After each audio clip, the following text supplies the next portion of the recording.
ফরিদপুরকে বিভাগ করার যে দাবি রয়েছে, ত্রয়োদশ জাতীয় সংসদ নির্বাচনে জয় পেলে তা পূরণ করার প্রতিশ্রুতি দিয়েছেন বিএনপির চেয়ারম্যান তারেক রহমান। আর তাই 12ই ফেব্রুয়ারি তিনি ধানের শীষ প্রতীকে ভোট চেয়েছেন। ফরিদপুরের অন্যতম সমস্যা নদী ভাঙন সমস্যা সমাধান করার প্রতিশ্রুতিও দেন তারেক রহমান।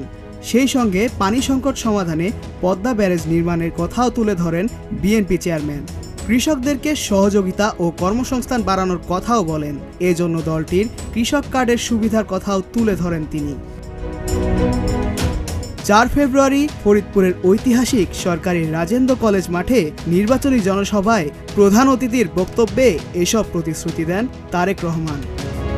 মোহাম্মদ সেজান, প্রজন্ম 24।